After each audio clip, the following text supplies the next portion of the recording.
कहते हैं कि तन मन धन करो गुरु को अर्पण।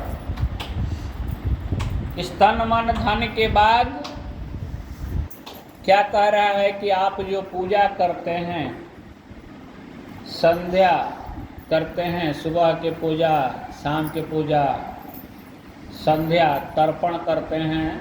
जैसे आप लोग किसी पूजा पाठ में गए होंगे तो पहले हवन होता है, हवन होता है ना। हवन के बाद लोटा में जल रख करके तर्पण किया जाता है, तर्प्यामी तर्प्यामी बोला जाता है, उसका तर्पण कहते हैं। तो कहते हैं कि जितना संध्या है, पूजन है, तर्पण है, इसका पुण्य सब कुछ अपने महादेव को यानी अपने गुरु को समर्पित कर दो। इसमें मेरा कुछ भी नहीं है, सब कुछ गुरु को समर्पित कर दो, इसमें आपका कुछ भी नहीं है। क्यों? अभी आप लोग जब वृंदावन में जाइएगा, अयोध्या में जाइएगा, बड़े बड़े साधु संत महात्माओं के पास जाइएगा और जब कहिएगा कि हमको अपना चेला बना लीजिए, हम आपके शिष्य बनना चाहते हैं, तो वो नहीं बनाएगा। वो नहीं बनाएगा। क्यों नहीं बनाएगा? क्योंकि वो पहले आपकी परीक्षा लेगा, आप किस भाव के हैं, किस विचार के हैं, किस बुद्धि के हैं,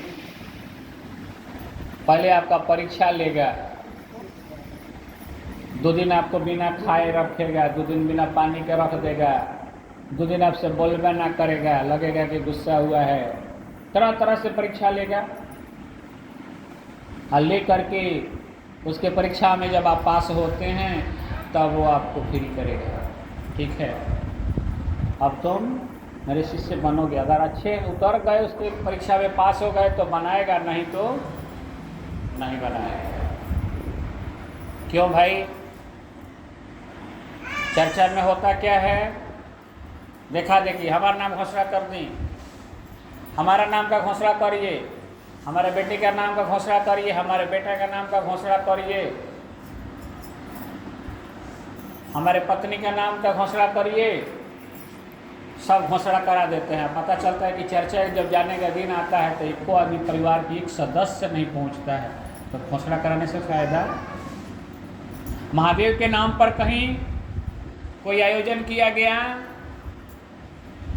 तो कह दीजिए कि भाई इसमें कुछ दान करना है, महादेव जी हमारा घर दे गल बड़ा है, दान के नाम पर फिर पीछे हटेगा। कहीं महादेव के लिए उसके पास समय नहीं है, तो महादेव भी ऐसे लोगों को क्या करते हैं, चॉकलेट दे देते हैं, चॉकलेट, लॉलीपॉप। देखें आप लोग, बच्चा भुलाए रहे, बस तू भुलाए रह, उसके बाद कुछ भी नहीं देते हैं। एक की ओर महादेव कुछ देते हैं तो एक की ओर शांति खुशी छीन लेते हैं। तो कहीं ना कहीं इसीलिए हमेशा गुरु के प्रति हमेशा समर्पण रहना चाहिए। गुरु है तो सब है दुनिया में, गुरु नहीं है तो कुछ भी नहीं है। कहते हैं कि अब वहाँ जब जाएंगे, आप कहेंगे कि हमको शिष्य बनाइए, तो बोलेगा कि पहले बताओ तुम कि 1 साल सेवा करोगे कि 6 महीना सेवा करोगे। ठीक है, 1 साल सेवा करोगे कि 6 महीना सेवा करोगे। तो पहले से लोग कहीं समझदार होता था, कहते हैं कि गुरुजी हम परिवार वाले आदमी हैं, घर में कोई नहीं है, अकेला है, हम 1 महीना सेवा करेंगे। तो कहते हैं कि ठीक है, 1 महीना तुम इस आश्रम में रहो और रह के झाड़ू बहारू लगाओ। 1 महीना आपको गुरु की सेवा में रहना पड़ेगा और तब वो आपको शिष्य बनाएगा।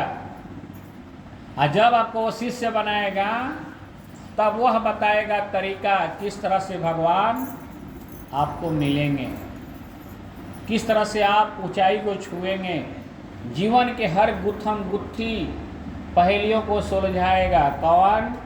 आपका गुरु, वह होगा सच्चा गुरु। अब ऐसा नहीं कि चलो नाम पे घोषणा हो गई, हेल्थ सेंटर पर जाते रहे तो खाली भाषण सुने के मिलत बा, हेल्थ सेंटर पर चल कर पूरा लल्ला पियवा गावे के बाद तो जो बात थोड़ा बढ़िया अच्छा रही।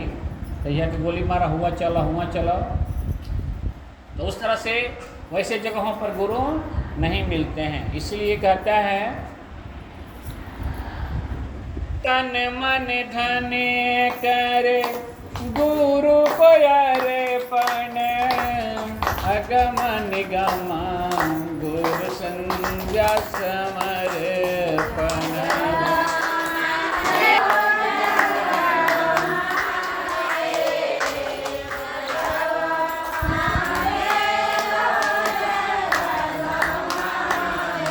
जो प्राणी शिव गुरु को ध्यावे, जन्म मरण से मुक्ति पावे।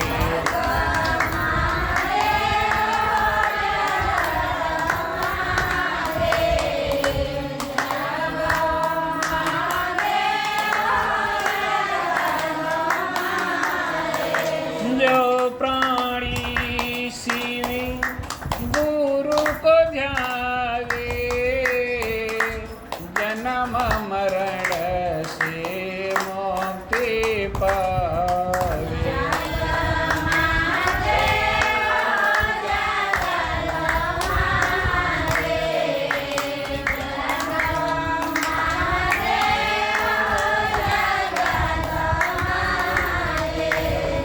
जो प्राणी शिव गुरु को ध्यावे, जन्म मरण से मुक्ति पावे। कहते हैं कि बिना परिश्रम के कोई फल नहीं मिलता है। आपको भोजन भी करना है ना, तब बनाना पड़ता है, हाथ पैर चलाना पड़ता है। हाँ, भगवान की अभी नवरात्र चल रहा है, इसमें आप पूजा करते हैं तो पूजा में एक जगह लिखा है, जो ध्यावे फल पावे, दुख बिन से मन का स्वामी, दुख बिन से मन का सुख संपत्ति घर आवे, कष्ट मिटे तन का। ओम हर हर हर महादेव। जो धाएगा वही पाएगा, और जो घर में सो करके बैठ रहेगा उसको नहीं मिलेगा।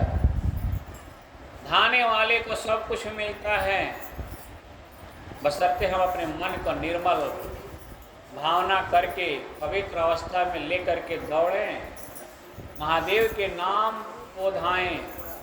अब महादेव के जो काम बताए गए हैं उन कामों को करना धाना ही कहलाता है।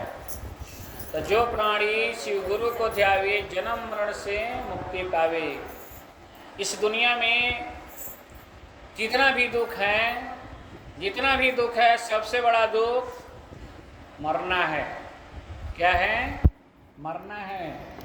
खूब बढ़िया पूरा दांत टूट गई, बस सब फंस गई बा, एको को बाहर नहीं खे, मुँह से साफ आवाज़ नहीं खे और खाली कह दी, है बुढ़ियो अब तारा मुँह का टाइम आ गई, बोले तो तू मुँह, तार माई मुँह, तार दादा मुँह, तार बिया मुँह।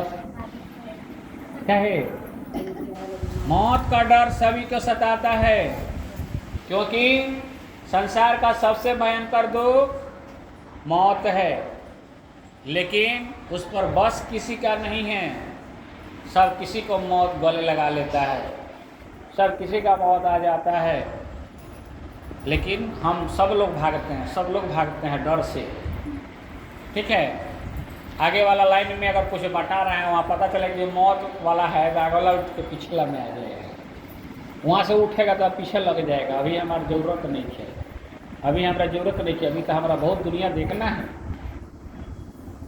लेकिन एक न एक दिन आना है। तो जो चर्चा में, सत्संग में, कथा प्रवचन में जाता है, वो मौत से निफिकिर हो जाता है, उसको मरने से डर नहीं लगता है। क्यों? क्योंकि वह स्वर्ग में जाएगा कि नर्क में जाएगा इस धरती पर ही वो तय कर लेता है।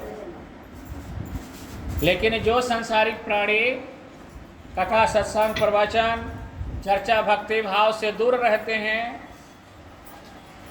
उनकी मौत जो है वो कठिन है। उनके मन में हमेशा मौत के प्रति डर रहती है। तो संसार में सबसे बड़ा दुख मौत है। अब सोचिए, इस दुनिया में हम लोग जब मरते हैं तो ये दुख है, तो हम लोग भी किसी दूसरे दुनिया से आते हैं यहाँ जन्म लेने के लिए, तो वहाँ भी मरना पड़ता है। तो कहीं जन्म लेने के लिए कहीं मरना पड़ता है। आ रहा है समझ में? अभी हे जैसे फलानी में से निकल कर दूसरा खेत में पानी न रखा के बाद एक फलानी तोड़ना पड़ेगा, ऐसा है ना? उसी तरह से कहीं जन्म लेना है तो कहीं मरना पड़ेगा, और कहीं मरना पड़ेगा तो कहीं जन्म लेना पड़ेगा। तो जन्म और मरण ये संसार का सबसे बड़ा दुख है।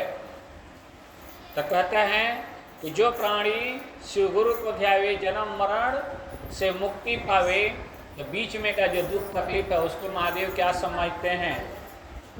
वो तो महादेव की चुटकी भर में क्या हो जाता है? वो दुख दूर हो जाता है। कहते हैं कहना भैया हरिंद्र का मानो, शिव गुरु हैं तुम भी जानो।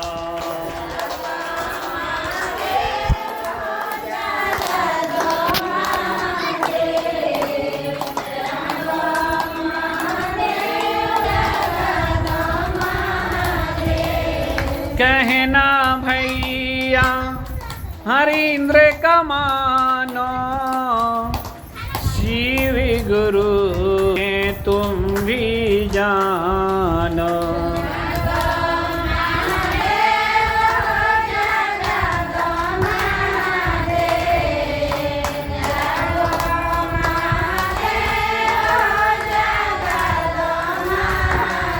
तीन विद्या जो नित्य दिन करता, वही प्राणी गुरु से जुड़ता।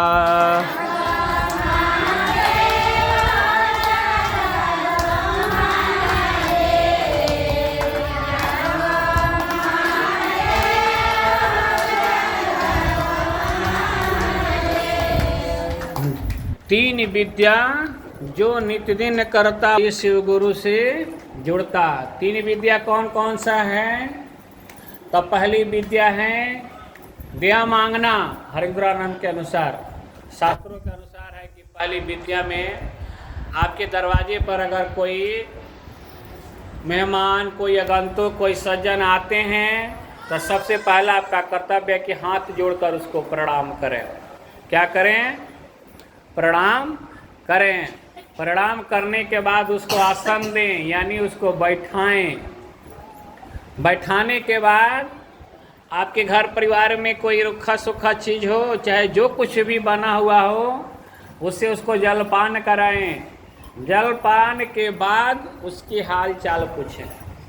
तो अध्यात्म कहता है कि पहले क्या करिए? अपने ईश्वर को प्रणाम करिए। दूसरे में उसके नाम का जप कीजिए। कहिए कि हे प्रभु, आप मेरे स्वामी हैं, हम आपके सेवक हैं, आप मुझ पर कृपा कीजिए। इसी चीज़ को साहब हरिद्रानंद कहते हैं कि सबसे पहले दया मांगिए, उसके बाद चर्चा कीजिए, उसके बाद नमन कीजिए। इस तीन सूत्र का जो पालन करता है वह भवसागर से पार हो जाता है, महादेव के चरणों से उसका जुड़ाव हो जाता है, शिव शिष्य परिवार में वह अमर हो जाता है, संसार के सारे दुखों को मिटा करके सुख का वासी होता है। जीवन भर महादेव के आनंद में आनंदित होकर जब उसका अंत समय आता है तो शिव लोक को प्राप्त करता है। बोलिए हर हर महादेव मैया पार्वती।